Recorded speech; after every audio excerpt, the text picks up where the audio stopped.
Y'all, I got stressed out and decided to run over a bunch of corn today. Sick of harvest, sick of work. Guess what I'm gonna have to help him do? Yep, that's just about the point we're ready for. Back here after like, I don't know, it's been a few days since it stormed on us. Obviously we got quite a bit of rain, still got mud out here, and we finally have all of the parts and Zach is putting them together. Our plan of running that replacement header that we were allowed to borrow, I don't know if that's happening, so, which is fine. Let's fix this baby and get back to cutting.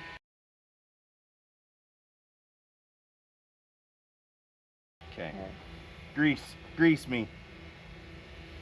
Sounds really weird. Put some grease on my hand. A lot. A lot. Oh, a lot. Okay. Yeah. Right. Oh my goodness. What are you trying to do? When you don't have a bearing packer.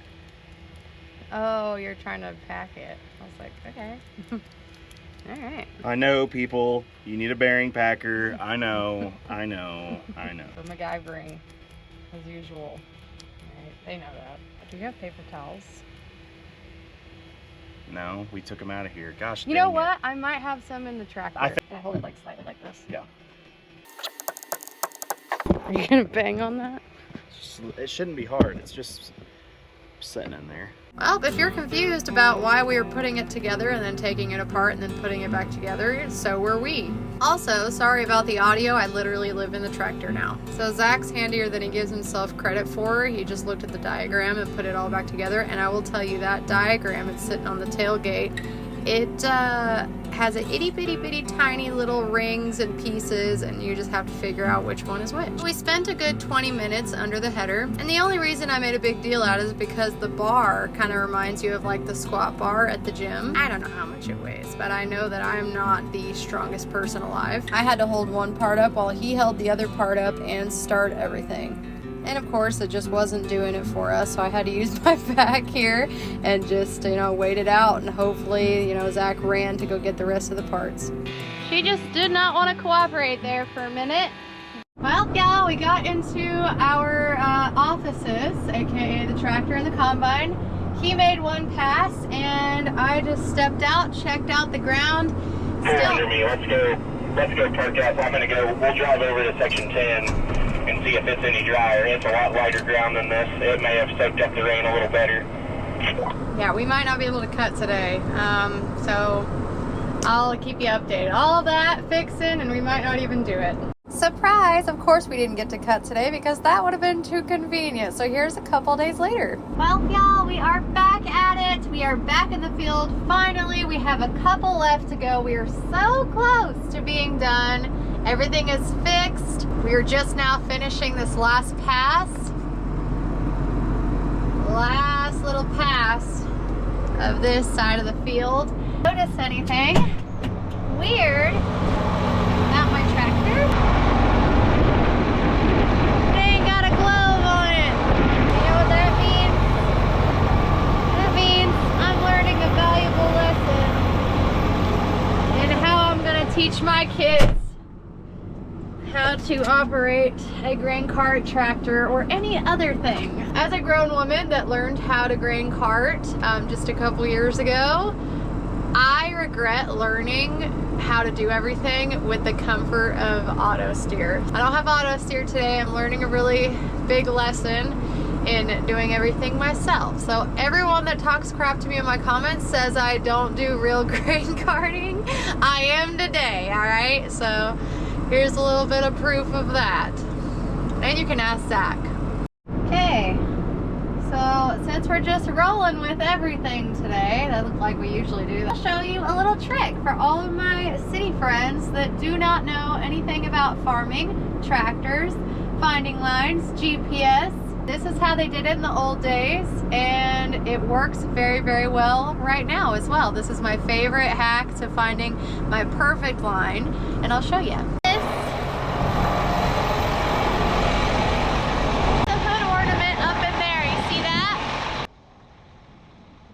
Inside, it looks like this.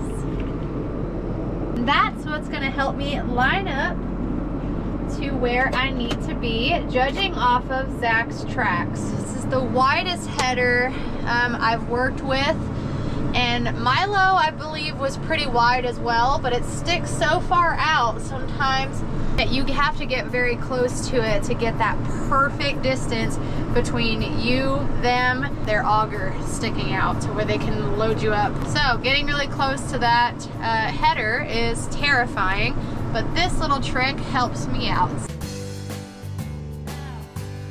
As long as my hood ornament is in that spot, we are straight, we are good to go. This is proof that I'm not using auto steer.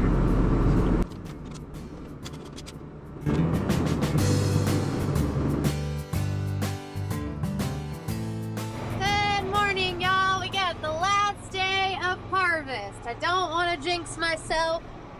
No, we are not in a grassy field behind us. There's just a ton of grass that grew from all of these rains going on.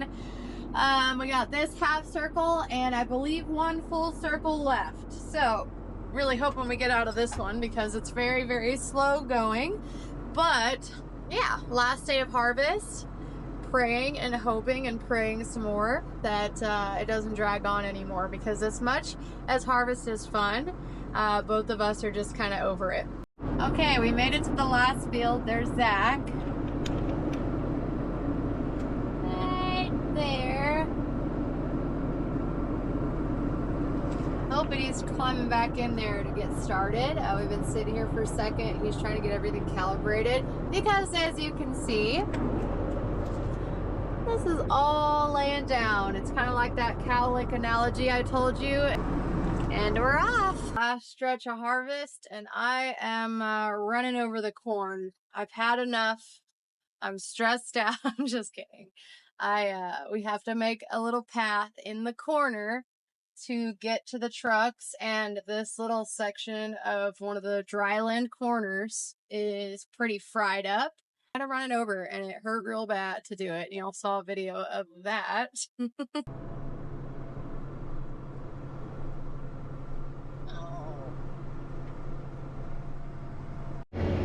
Well, hello. As you can see, still combining. With any luck, today is the last day. Thank goodness. If things keep going well anyway, that is. Still got just a little bit to go, but we're getting pretty close. We've got a big chunk of it done. This is some of the best wheat we've kept this year, which is crazy because I don't know how many inches of rain this stuff has had on it since it's been ripe, but it's been a lot. I don't know if you can see. There's a different header on the front. I'm only pointing this out because I want to say a huge thank you to AgriCenter, which is our cloth dealer out of Hutchinson, Kansas. Man, them guys have went above and beyond. They have really taken care of us. We had a breakdown on our header the other day. Not a big deal. I'm sure you guys saw videos of it. It was just a bearing in one of our draper belt rollers. It was on a Saturday at like probably 6 in the evening. Our salesman Brad had this header sitting on our farm at 11 o'clock that night. On a Saturday, 11 o'clock at night. Got us parts, got us this header to use just in case. And they ended up getting us the parts in time before we could even start cutting again. So I apologized, told him sorry that we really didn't even end up needing the head, and he was just like, that's okay. Wanted to make sure you're taken care of. We had this one sitting there, it's set up for your machine. Just want to make sure you're taken care of. So in today's world, I don't know how you can get better service than that. And that's all thanks to them guys. Lee, Brad, the service guys, parts guys, they have been fantastic. I couldn't not run this header because we've been pretty interested in MacDons. It just didn't work out right when we got our combine. It worked out better to stay with the Kloss head. But being this one was sitting on our lot or on our yard, this last circle, I don't know if you can tell, I'm just cutting this part of the field that this kind of stuff is in right here. It's a lot more laid down than it looks. I know all this looks like it's standing well. It's not. It's laid down pretty terrible in a lot of spots. And it's that bad kind of laid down, and the guys that have cut laid down wheat will know what I'm talking about, guys and gals. It's the bad kind of laid down where it's in small tufts are laid down everywhere. So it is extremely hard to get it to feed correctly. because you're having to dip down, run your reel low to get that stuff picked up, and then you've got super tall bushy wheat right next to it that the reel doesn't like to kick in there. So it's a pain.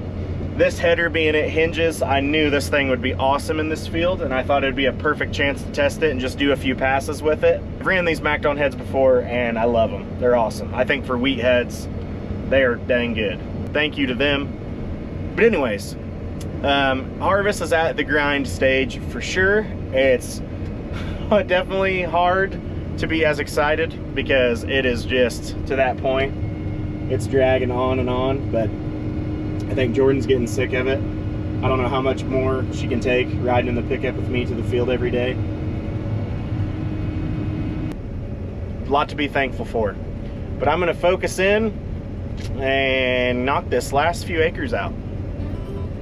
Well, there y'all have it. It wouldn't be a harvest season without a bunch of debacles and shenanigans. I'm sure a few more things will happen before the very end of all of this, so I'm not going to hold my breath. But if you made it this far, thank you so much for watching. Leave it down in the comments if you did. All the upsides to this, I mean, at least I learned a bunch of stuff. I might be very tired, but hopefully I retained some of it. And I hope you guys learned something too. If you ever have the chance to do this as a job, do not hesitate to try it. Still the best job ever. Thank you guys for watching along, coming along, and hopefully being entertained. Again and again and again, thank you so much for all the support and love in the comments, emails, comment sections of all my other social media. Make sure you're following the correct social media. I cannot wait to share some really exciting news with you, but I can't just yet, and I'll see you guys in the next one. Okay, love you, bye!